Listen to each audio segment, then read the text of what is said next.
Indiana के छोटे से कस्बे हॉकिंस में कहानी की शुरुआत होती है।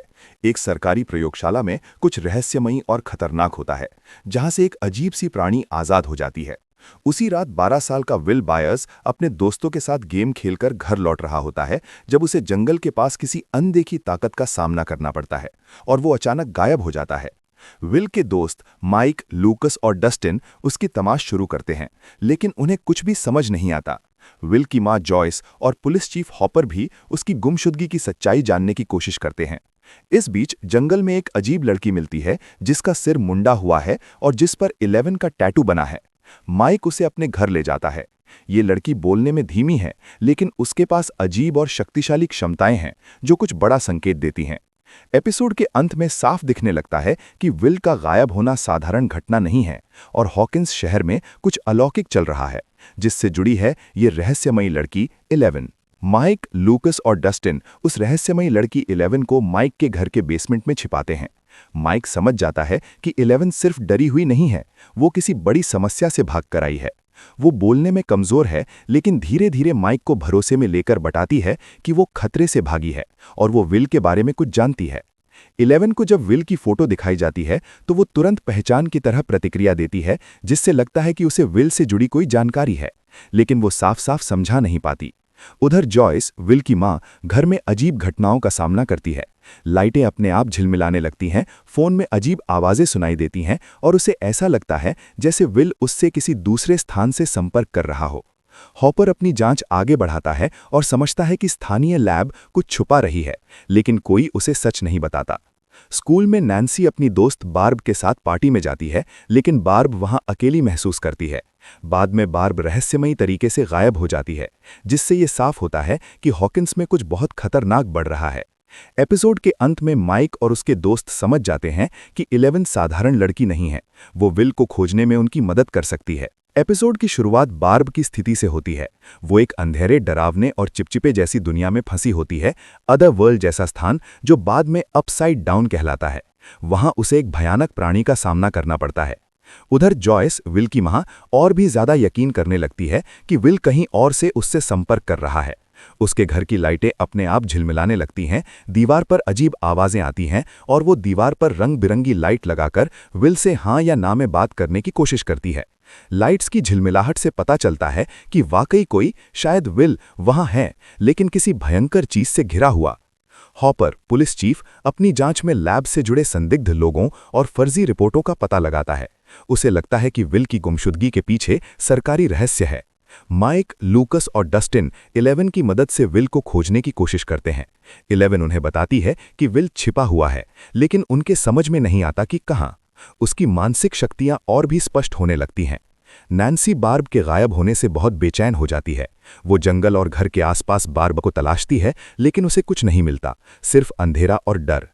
एपिसोड के अंत में जॉयस दीवार के अंदर से विल की आवाज सुनती है, लेकिन उसी समय दीवार के पार से एक दानव जैसा हाथ बाहर निकलने की कोशिश करता है। जॉयस डर जाती है, लेकिन भागती नहीं। उसे यकीन है कि उसका बेटा अभी भी जिंदा है और उससे संपर्क करने की कोशिश कर रहा है। एपिसोड की शुरुआत एक बड़ा झटका देकर होती है। हॉकिंस की नदी में एक लड़के का मृत शरीर मिलने की खबर आती है और सबको लगता है कि वो विल बायर्स है। जॉयस ये मानने से इनकार कर देती है, क्योंकि उसे यकीन है कि उसका बेटा अभी भी कहीं जिंदा है और उससे संपर्क करने की कोशिश कर रहा है। जॉयस घर में क्रिसमस लाइट्स का एक पूरा सिस्टम बनाती है ताकि विल उनसे बात कर सके। आखिरकार लाइट्स के जरिए विल रन लिखवाता है, जिससे जॉयस को पता चलता है कि वो किसी खतरनाक चीज से घिरा हुआ है। उधर हॉपर अपनी जांच आगे बढ़ाता है और शव की जांच पड़ताल करता है। उसे शक होता है कि यह शरीर असली नहीं है, बल्कि किसी तरह से बनाया गया है। वो सीधे गवर्नमेंट लैब में घुसकर सच्चाई ढूंढने की कोशिश करता है। माइक, लूकस और डस्टिन 11 की मदद से विल से संपर्क करने का तरीका ढूंढते हैं। 11 उन्हें बताती है कि विल छिपा हुआ है, लेकिन पानी जैसी कोई जगह, जो असल दुनिया जैसा है लेकिन उससे अलग, एक दूसरी अंधेरी, डरावनी दुनिया। माइक विल की मौत की खबर से टूट जाता है, लेकिन 11 उसे आश्वस्त करती है कि विल जिंदा है। वो वॉकी टॉकी के जरिए अपनी मानसिक शक्ति का उपयोग कर विल की आवाज सुनवाती है, जिससे लड़कों को भी यकीन हो जाता है कि असली विल कहीं और है। एपिसोड के अंत में हॉपर एक बड़ा राज खोल देता है। वो लैब के अंदर एक छिपा हुआ कमरा पाता है, जिसमें दीवार पर एक अजीब, राक्षसी जैसे दरार नुमा पोर्टल होता है जो अपसाइड डाउन की ओर जाता है। माइक, लूकस और डस्टिन स्कूल में अपने विज्ञान शिक्षक मिस्टर क्लार्क से पूछते हैं कि क्या हमारी दुनिया के समान कोई और दुनिया हो सकती है। मिस्टर क्लार्क उदाहरण देते हैं, दुनिया एक तंग रस्सी जैसी है जिस पर इंसान चलते हैं, लेकिन अगर एक फ्ली चाहे तो वो रस्सी के ऊपर, नीचे या किनारे से भी जा सकता है। इसी तरह कोई दूसरी दुनिया हो सकती है जो हमारी दुनिया के बेहद करीब है, बस एक अदृश्य दरार के पार। लड़कों को यकीन हो जाता है कि विल इसी दूसरी दुनिया में फंसा हुआ है जिसे वे बाद में अपसाइड डाउन कहते हैं। उधर हॉपर सरकारी लैब की सच्चाई जानने के और करीब पहुंच जाता है। वो रात में चुपके से लैब में घुसने की कोशिश करता है, लेकिन वहां उसे एक अजीब जैविक निशान, चिपचिपी दीवारें और एक रहस्यमयी पोर्टल जैसी जगह दिखाई देती है। इससे उसका शक और गहरा हो जाता है कि सरकार कुछ बहुत बड़ा छुपा रही है। जॉयस और नैन्सी दोनों अपनी अपनी तरफ से खोज जारी रखते हैं।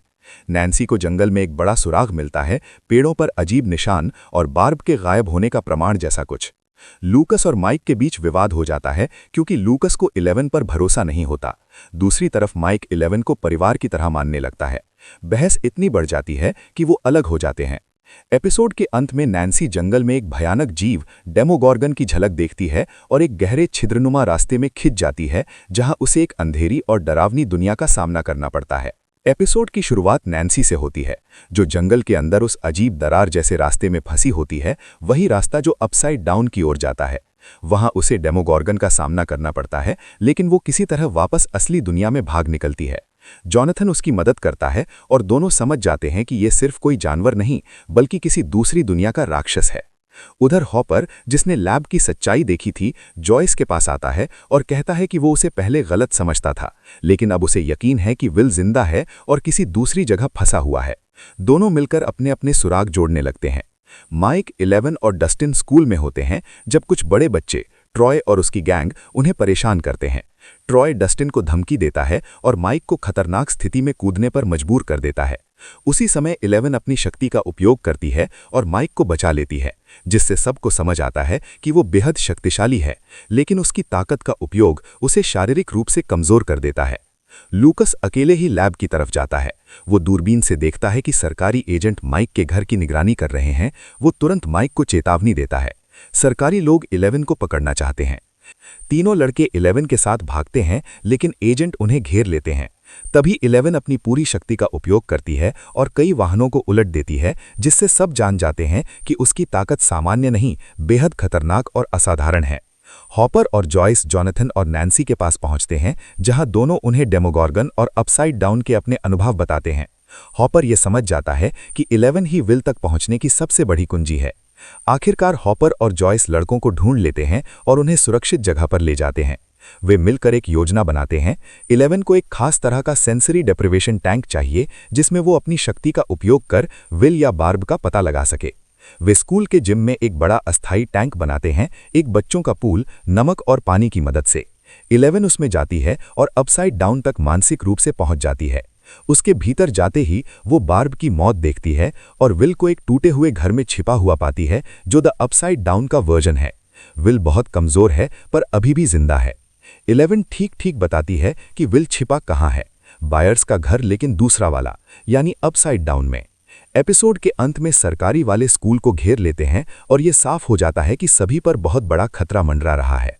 एपिसोड की शुरुआत हॉकर और जॉयस से होती है, जो विल को बचाने के लिए सरकारी लैब में घुस जाते हैं। हॉपर अपने अतीत की तकलीफ, अपनी बेटी की मौत याद करता है, जिससे उसे जॉयस की पीड़ा और ज्यादा समझ आती है। दोनों लैब के अंदर उस रहस्यमयी पोर्टल तक पहुंचते हैं जो अपसाइड डाउन की ओर जाता है। वे पोर्टल के अंदर प्रवेश करते हैं और एक अंधेरी, धुंधली, सड़ी हुई दुनिया अपसाइड डाउन में पहुंचते हैं। यह सब कुछ असली दुनिया जैसा है, लेकिन नष्ट और भयावह। वे बायर्स घर के उल्टे वर्जन में विल को ढूंढते हैं, जो बहुत कमजोर और बेहोशी जैसी हालत में होता है। उस पर डेमोगॉर्गन का एक चिपचिपा लता जैसा पैरासाइट लगा हुआ होता है।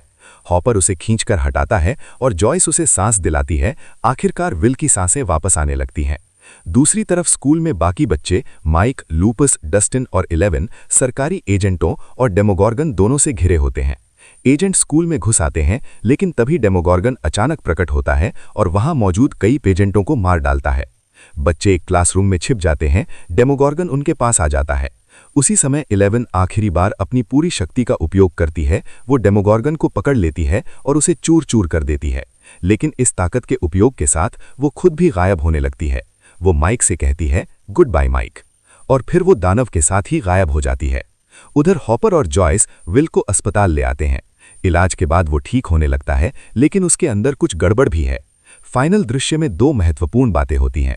हॉपर जंगल में एक छोटे से बॉक्स में खाना रखता है, एगो वॉफल्स। ये इशारा है कि 11 अभी भी कहीं है।